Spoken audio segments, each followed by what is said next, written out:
What's up, Greyhound fans, and welcome back to Inside Hound Nation. Not in the office today, out here at Brian Kelly Stadium. I am joined by one of my favorite people on campus. Very serious when I say that. Head coach Annie Lahey from the field hockey team. Coach, thanks for joining me today. You seem very excited about doing this. I am. It's going to be great. It's going to be fun. Yeah. So, Coach, you guys 12-4 on the year. Okay, you have the second longest winning streak in the country. 11 straight conference wins, undefeated in conference play. Just tell me, like, what's clicking for you guys right now? It was a rough go at the start. I kind of felt like it was a lot of new faces out there, and it was a new formation. I was trying a few things. Once we figured out where people belong, it was a lot easier to figure out how to win. So switched up to our formation a bit, and then people started clicking together. I think we have some really strong freshmen that are coming in, and then some returners that are really strong too. So it's been wild. Paige has stepped up. Obviously, May Van Woudenberg has been a huge asset to the team, and Lily Daly came back for a fifth year and is really strong. And we're going to talk about all those players coming up. But first, Coach, let's talk about you, your success that you've had here. 2021 NE10 champions, and along the way, you've had multiple NE10 finals appearances, NCAA appearances last year, going to Seattle. Some players on the team right now have been a part of that success. Some haven't with new freshmen. How do you keep that motivation level high every single year, so every year you want to come in and achieve what you already have achieved and possibly go even further? You know, it's kind of funny. I feel like a lot of this takes care of itself. I feel like I'm not some mastermind or cult leader, maybe a little bit of a cult leader, but I feel like for the most part, you know, we really enjoy spending time together, and I think that lends to creating a very successful atmosphere.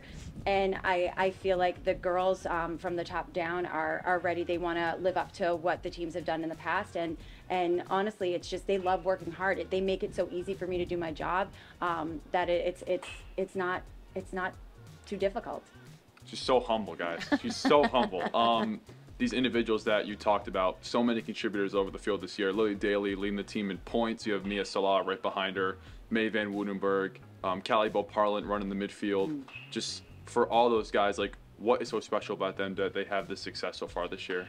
I think to talk about Callie Beau, as we call her, she's a bit of an unsung hero. I feel like she has some of the filthiest moves on our team, and she's able to do so much to put others in a place to succeed. Her defensive skills, she came in as a forward, and we transitioned her to the defensive end, and then she's grown in terms of becoming a center midi, and she gets better every game she plays. As far as the other contributors, I mean, Elle Murray's been huge for us, coming up, peaking at the right time. She's so fast. I think our speed is a huge asset. You know, Marta Broska, who's a freshman, she is one of the fastest players I've ever coached, and I didn't think anyone could get faster than Lenny, but I think Marta may have her topped. But I think that, all of these new types of style, and then you have May coming in from the Netherlands, who has, her vision is incredible, and then, a rocket of a shot. So that's pretty fun to watch. She scores on almost every corner I've seen her take. But so a lot of new players this year, but you have lost some players, one of them being Kylie Gargiulo in goal, her name will be all over the Assumption record books, just an unbelievable goaltender. But Paige Gillette, she's stepped up this year, 1.56 goals against average. She has 90 saves on the season. How has she come in and made a name for herself? Paige has been waiting for this for 2 years. She was watching KG do her thing and has learned from her, but also kind of like was just chomping at the bit, trying to get in those games. And so when it was her time, she was ready. She had an awesome spring last year, so I knew she was going to be in good shape coming in. She worked really hard in the summertime, making sure she was, on point. And then she faced three of the toughest teams in the country, and I saw moments of brilliance with that. Granted, they got some scores on us, but at the same time, I feel like she just grew so much as a keeper, and to watch her turn into conference play, and every practice, she's so intense. I mean, so intense, and the girls love it. And she treats practices like games, and she is working as hard, and she's been doing that for the last 2 years too. So right. I think she was ready and primed and ready to go. So she's a great leader on the team, and she's been just working so hard and doing a great job. I love it. I love it. You have massive ties to the Worcester area, been here for a long time, your family as well. You've been coaching here for over 12 years now. what has made Worcester home for you? I love Worcester. I am such a huge fan of Worcester. I feel like it's a type of city that people might look past. Driving through 290, but once you get into Worcester, you see all of the people, and I think especially growing up here, high school sports in Worcester has always been great, and I think playing for Notre Dame, being successful there, Patty Provost is a huge mentor of mine.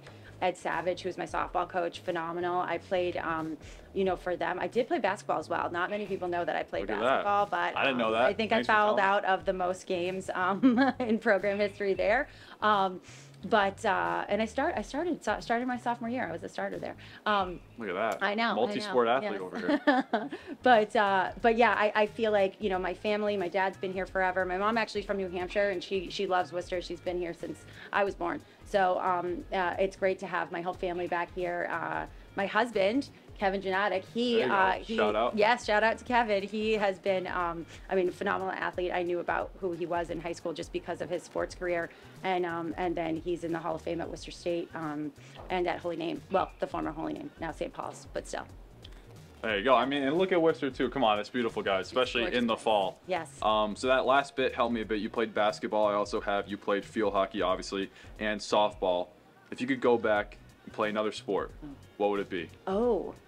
I think ice hockey for sure. I think although our former women's lacrosse coach Abby used to say that I would have been killer in lacrosse. I think I should have been an ice hockey player. Oh yeah, I could see it. Yeah, and I have the anger. I feel like I have the anger too. I think I could have really done. She'd lead the team in penalty minutes. Absolutely. And another sport I have down here is golfing. You like to golf, and actually, your dad, and your brother won the Assumption Golf Tournament this past summer. I know because I was sitting on hole 11 for 6 hours straight, so I saw her golfing. So I have a golf scenario for you. Yes. It's a would you rather, okay? Every time you play golf, would you rather every single one of your drives 200 yards straight fairway, or you sink every putt within 25 feet? Drives. Drives. Yeah, and I'll tell you why. I'm taking the putt, by the way. Listen, I have great hands, and I'm able to putt the ball really well, but my drives are absolutely wacky sometimes. So I feel like, and it's just so satisfying to drive the ball. No, it is. I will take that. Yeah. It is. It gives you confidence for the rest of the shots. My brother does that every time, so it's to watch him do that. It's and also I did not win it. My brother and my father won the tournament. I was just there. Hey, come on. I did have a few saves. So humble today. I know. Okay, Coach. Another thing that the people should know about you. You're a little bit of a nerd, okay? You're really into superheroes and stuff. We've had these conversations before, so I have a start, bench, cut for you, okay? Okay. Start, bench, cut. And you can do this on either your personal favorite or who would win in a fight, okay? You Okay, pick. all right, whichever one. Yeah. I'll do it with you, okay? Start, bench, cut. Superman, Batman, Spider-Man. I have mine already. I'm thinking, okay. You doing this one, your personal favorite or like in a fight? I think it's got to be a combination of both. Okay. I think it's different lists. I think you're probably right, but I think I'm going to cut Superman.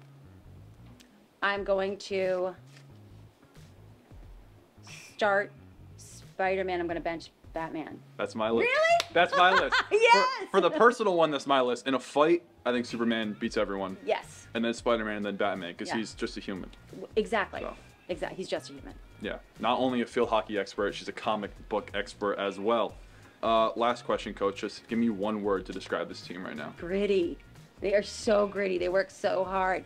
They fight so hard. They know the importance of defense. That's not one word, but I'm telling you, gritty is the word. That is what I love about this group. They really do. They are working hard in practice.